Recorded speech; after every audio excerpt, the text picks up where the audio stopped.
कैलाश पर्वत के ऊपर का यह नज़ारा देख आपके रोंगटे खड़े हो जाएंगे। दोस्तों, बड़े बड़े तुर्रम खान दुनिया की सबसे ऊंची चोटी माउंट एवरेस्ट को तो पार कर लेते हैं, लेकिन जब बात कैलाश पर्वत की आती है तो इस पर्वत के आसपास भटकने की भी किसी की हिम्मत नहीं पड़ती। ऐसा नहीं है कि उस पर्वत पर चढ़ने की किसी ने कोशिश ही नहीं करी। बहुत लोगों ने हिम्मत दिखाकर भगवान शिव के निवास स्थल कहे जाने वाले कैलाश पर्वत पहुंचने की बहुत कोशिश करी, लेकिन वो कभी वापस नहीं लौट पाए। कुछ दूरी में वो पत्थर बन गए और कई लोग तो अपनी यात्रा शुरू करने से पहले ही कुछ कारण की चपेट में आकर मौत के घाट उतर जाते हैं।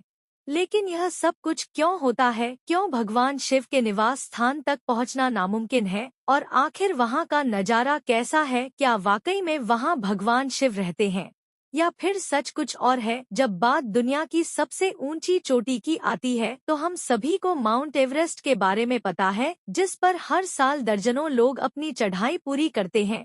माउंट एवरेस्ट की मुश्किल रास्तों को पार करते हुए लोग कई बार हजारों मीटर की ऊंचाई तय कर चुके हैं, लेकिन इनमें से कोई भी आज तक कैलाश पर्वत चढ़ने की हिम्मत नहीं कर पाया है। कहा जाता है कि एक गडेरिया अपने भेड़ों के साथ कैलाश पर्वत पर चढ़ने की कोशिश करता है, लेकिन इससे पहले कि वो पर्वत पर अपनी चढ़ाई पूरी कर पाता वो पत्थर में तब्दील हो गया। इसी तरह कहानी के अनुसार यह भी कहा जाता है कि एक कौवे तथा सांप ने कैलाश पर्वत के शिखर पर पहुंचने की कोशिश करी थी, लेकिन वो भी ऊपर पहुंचते पहुंचते पत्थर बन गए। मान्यता है कि यह सब कुछ सिर्फ और सिर्फ इसलिए होता है क्योंकि भगवान शिव के निवास स्थान पर जाना इतना आसान नहीं है और आज भी भगवान शिव कैलाश पर्वत पर अपने परिवार के साथ रहते हैं। इतना ही नहीं, कैलाश पर्वत कई सारे देवी देवताओं और ऋषि मुनियों का भी निवास स्थान है, इसलिए यहाँ कोई आम इंसान नहीं जा सकता। जिन लोगों को भगवान शिव या फिर हिंदू देवी देवताओं हिंदुत्व पर शक है, उन्हें एक बार कैलाश पर्वत पर चढ़ने की कोशिश जरूर करनी चाहिए, क्योंकि जैसे जैसे इस पर्वत के करीब इंसान पहुँचने हैं वैसे वैसे उनकी उल्टी गिनती शुरू हो जाती है। कैलाश पर्वत के शिखर पर चढ़ने के लिए खास सिद्धियां प्राप्त करनी होती है। एक ऐसा इंसान जिसने कभी भी पाप ना किया, वो सिर्फ वही उस पर्वत पर जिंदा चढ़ सकता है। कई पर्वतारोहियों ने कैलाश पर्वत पर चढ़ने की तमाम कोशिश की, लेकिन वो हमेशा नाकाम रहे। स्थानीय लोगों का कहना है कि कैलाश पर्वत के आसपास लगातार डमरू और ओम की आवाज सुनाई देती है। यहाँ आने वाले दर्शनार्थ और पर्यटक भी इस आवाज को सुनते हैं और ये सोचकर हैरान रह जाते हैं कि आखिर अलौकिक आवाजें कहां से आती है। लोगों ने इन आवाजों के पीछे का भी सच जानने की कोशिश करी, लेकिन हर कोई नाकामयाब रहा। यहाँ तक कि विज्ञान भी कैलाश पर्वत के सामने अपने घुटने टेक देता है। हालांकि कुछ वैज्ञानिक कहते हैं कि पहाड़ों से हवा की टकराने पर ध्वनि उत्पन्न होती है, इसलिए आवाज आती है। पर सवाल यह खड़ा होता है कि अगर ऐसा है तो सिर्फ कैलाश पर्वत के पास ही ओम और डमरू की आवाज क्यों आती है? देखा जाए तो कई सारे पर्वत है, लेकिन यहाँ के लोग ही इस अलौकिक आवाज को क्यों सुन पाते हैं? इतना ही नहीं, रात के समय इन पहाड़ों से अजीब तरह की फुसफुसाहट की आवाज सुनाई देती है। कैलाश पर्वत के ऊपर 7 प्रकार की लाइटें चमकती हैं। कई लोगों ने इस तरह की लाइटों को चमकते हुए देखने का दावा भी किया है। वैज्ञानिकों का मानना है कि ऐसा पर्वत की चुंबकीय बल के कारण होता है। धार्मिक मान्यताओं के अनुसार इस जगह पर पुण्य आत्माओं का निवास है। कई वैज्ञानिकों ने अपने अध्ययन में पाया किस जगह पर एक अलौकिक ऊर्जा का प्रवाह है। इसी वजह से कई तपस्वी इस पवित्र स्थान पर आध्यात्मिक क्रियाएं करते हैं ताकि उनको समाधि प्राप्त हो सके। दोस्तों, कैलाश पर्वत की आकृतियों भी किसी रहस्य से कम नहीं है। अगर आपके कैलाश पर्वत को देखेंगे तो यह पिरामिड की तरह नजर आता है। कहा जाता है कि कैलाश पर्वत धरती का केंद्र बिंदु है। कई लोग इस बिंदु को भौगोलिक रूप मानते हैं और रशियन डॉक्टर यर्लेस्ट मूलदासिफ ने अपने एक्सपीरियंस में बताया कि एक बार उन्हें साइबेरियन पर्वत आरोही ने बताया कि कुछ लोग कैसे कैलाश पर्वत पर एक निश्चित बिंदु तक पहुंचे, उसके बाद वो लोग बूढ़े दिखाई देने लगे और इसके 1 साल बाद ही बुढ़ापे के कारण उन लोगों की मृत्यु हो गई। इतना ही नहीं,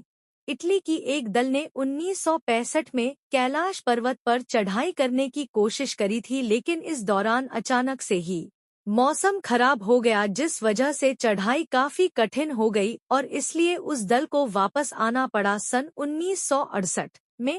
तो भारत और जापानी महिलाओं के दल ने कैलाश पर्वत पर चढ़ाई करने की कोशिश की, लेकिन तभी भूस्खलन शुरू हो गया जिसकी वजह से उस दल में कुछ लोगों की मौत हो गई और मुश्किल से कुछ ही लोग अपनी जान बचाकर निकल पाए। कहाँ तो यह भी जाता है कि कैलाश पर्वत के ऊपर आज तक कोई भी हवाई जहाज या फिर हेलीकॉप्टर उड़ान नहीं भर पाया है। प्रसिद्ध रूसी चित्रकार निकोला रेरिक को ये विश्वास था कि कैलाश पर्वत के आसपास के इलाके में संबाला नाम का एक रहस्यमयी राज्य है जहां पर सिर्फ सिद्ध तपस्वी लोग ही रहते हैं।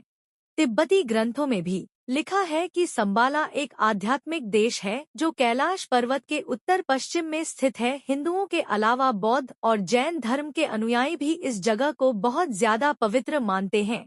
जैन धर्म में क्षेत्र को आस्था पद कहा गया है। यहाँ से प्रथम तीर्थंकर ऋषभदेव मोक्ष को प्राप्त हुए थे। वही बौद्ध धर्म के अनुयायी इसे बौद्ध का निवास कहते हैं। बुद्ध के डिम चौक रूप को कैलाश पर्वत से ही निर्माण मिला था। कैलाश पर्वत की धार्मिक मान्यताओं को देखते हुए चीन के सरकार ने इस पर चढ़ने पर प्रतिबंध लगाया हुआ है। कैलाश पर्वत और उसके आसपास के वातावरण पर अध्ययन कर रहे हैं वैज्ञानिकों ने तिब्बत के मंदिरों में धर्मगुरुओं से बात करी। धर्मगुरुओं ने बताया कि कैलाश पर्वत में अलौकिक शक्ति का प्रभाव है, जिसमें तपस्वी आज भी आध्यात्मिक गुरुओं के साथ टेलीपैथी से संपर्क करते हैं। कैलाश पर्वत की चोटियों पर 2 झीलें हैं। पहली मानसरोवर झील जो दुनिया की सबसे ऊंचाई पर शुद्ध पानी वाली सबसे बड़ी झील है, जिसका आकार सूर्य के समान है, और दूसरी है राक्षस झील जो दुनिया की सबसे ऊंचाई पर स्थित खारे पानी की सबसे बड़ी झील है और इसका आकार चंद्रमा के समान है। यह दोनों ही झील यहाँ पर कैसे बनी, इसको लेकर वैज्ञानिक आज भी चक्कर में पड़े हुए हैं। जबकि मान्यताओं के अनुसार इन झीलों का हिंदू धर्म में बहुत ज्यादा महत्व है। ऐसे में जो लोग ये कहते हैं कि कैलाश पर्वत या फिर भगवान शिव का अस्तित्व सिर्फ और सिर्फ कल्पना है, उन्हें एक बार इस जगह पर जरूर आना चाहिए। भले ही वो कैलाश पर्वत पर चढ़ाई ना कर सके, लेकिन जैसे ही वो कैलाश पर्वत के नजदीक आएंगे उन्हें ऐसी अद्भुत शक्तियों का अनुभव होगा जिनके बारे में वो सोच भी नहीं सकते। जिसके बारे में जो लोग भगवान शिव को नहीं मानते वो हर रोज इनके पूजा करने लग जाएंगे, भोलेनाथ के परम भक्त बन जाएंगे, क्योंकि जो ईश्वर स्वयं कैलाश पर्वत पर विराजमान होकर धरती की रक्षा कर रहा है, भला उससे बड़ा देवता और कौन हो सकता है। तो दोस्तों, ये थी कैलाश पर्वत के रहस्य से जुड़ी हमारी खास पेशकश, जिसके बारे में आप क्या कहना चाहेंगे हमें कमेंट में बताना बिल्कुल ना भूले। और इसी तरह की वीडियो को लगातार देखते रहने के लिए हमारे चैनल को लाइक, शेयर और सब्सक्राइब जरूर करें।